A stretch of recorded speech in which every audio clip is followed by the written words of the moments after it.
नमस्कार, प्रणाम। रामनवमी की ढेर सारी शुभकामनाएं। मैंने कल बक के सवाल पर बुद्ध की बात की, पहले वसुधैव कुटुंब की बात की, और फिर मैंने यह कहा कि अंग्रेज के समय कोई भी राजा महाराजाओं की बात मैंने की, तो राजा महाराजाओं में न तो कोई जाति है, न धर्म है, न पप्पू है, न कोई और है। इसमें कुछ व्यक्ति को ठेस पहुंची तो हम क्षमा चाहते हैं। संदर्भ कुछ और था। मैंने कहा कि उस जमाने में जितने बड़े बड़े पट्टे मिले, जो भी चीजें मिली, माधवराव सिंधिया जी महाराजा हैं, तो उनके कोई सत्कर्म या कुकर्म और सत्कर्म करके वो राजशाही में हो। मैंने मूलवासी आदिवासी की बात की थी कि जल जंगल जमीन पर किस ये तहजीब, ये संस्कृति किसकी थी। फिर गरीबों से, आदिवासियों से जमीन किसने छीनी।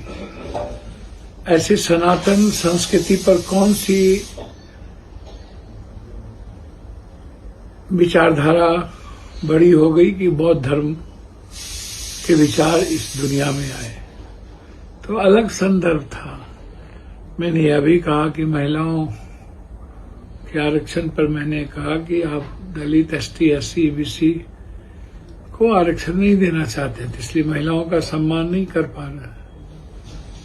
भैया, सदन में कई तरह की बातें होती है। मुझे समझ में नहीं आता है कि आप लोग इतने उतावले क्यों हो जाते हैं। आप बहुत ताकतवर लोग हैं आप लोग। मैं छोटा लोग हूँ, मुझे फरियाने नहीं आता है। हम एक बार रिश्ता बनाते हैं। और फिर एक बात मैं कहना चाहूंगा, राजपूत समाज के लोग हों, चाहे जाट हो, गुजर हो, यादव हो, यहीर हो, मैं इस बीच में भी कहूं कि शिवाजी प्रताप की माँ यादव है, ये इतिहास कहता है। उसमें ही कोई एक ऐसी जाति है जो पिता है। तो जात का तो कुछ पता उस संदर्भ में था नहीं। कृष्ण के काल में भी जात नहीं थी। तो जात यदि कहें भी, तो जो लोग अलग अलग अपने को समझते हैं, मैं तो नहीं समझता हूँ। मैं तो एक परिवार ही समझता हूँ। मेरे किसी भी बड़े भाई को मत ठेस पहुंचाओ। और हम फरियाने की बात तो करते ही नहीं है, न करेंगे। हमारे यहाँ परिवार के तरह तो क्या फरियाना है।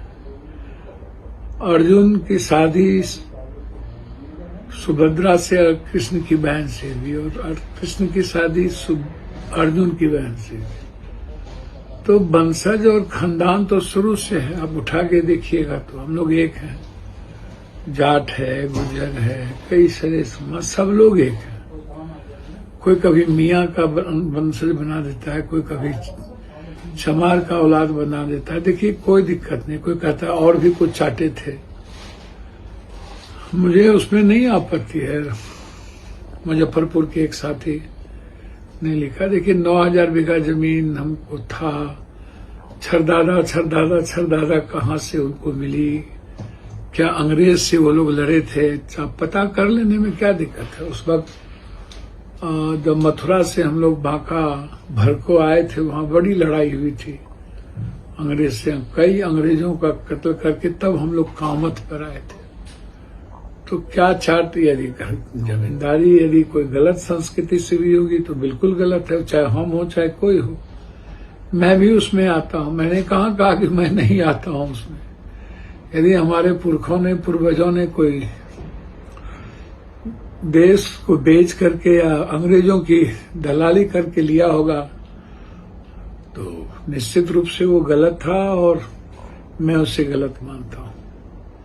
बस मैंने यही बात तो मैंने कही। क्षमा, वैसे यदि किसी को ठेस पहुंची तो मैं क्षमा चाहता हूँ।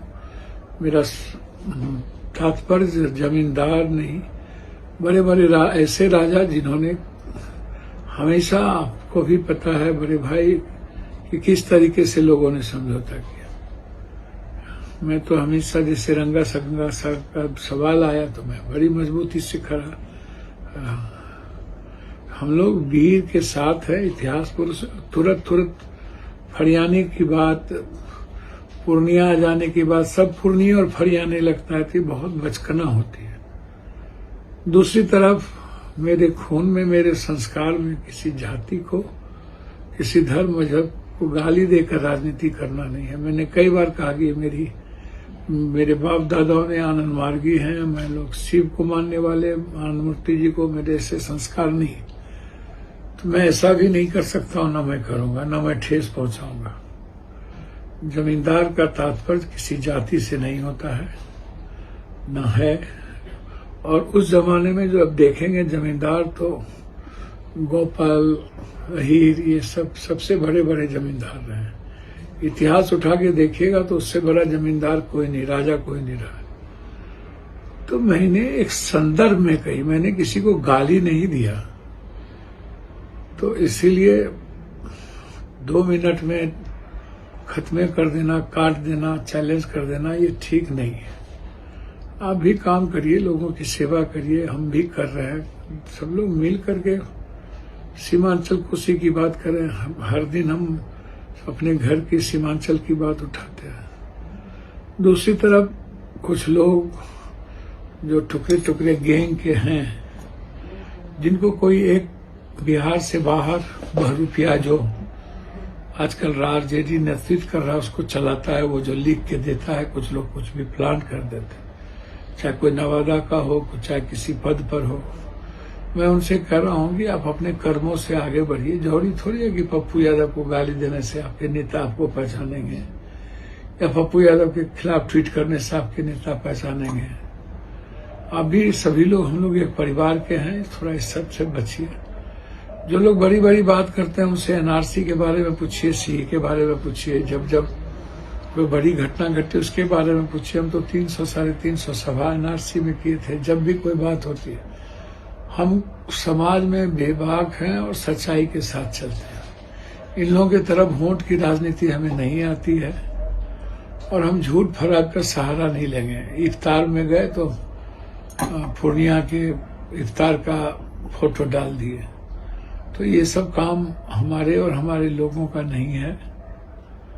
मैं बार बार कहता हूं कि लालू यादव जी लोह पुरुष हैं। कर्पूरी ठाकुर और जगदेव बाबू के बाद लालू यादव जी बिल्कुल चट्टानी एकता के। लालू यादव कोई नहीं हो सकता तो नहीं हो सकता, इसमें क्या दिक्कत।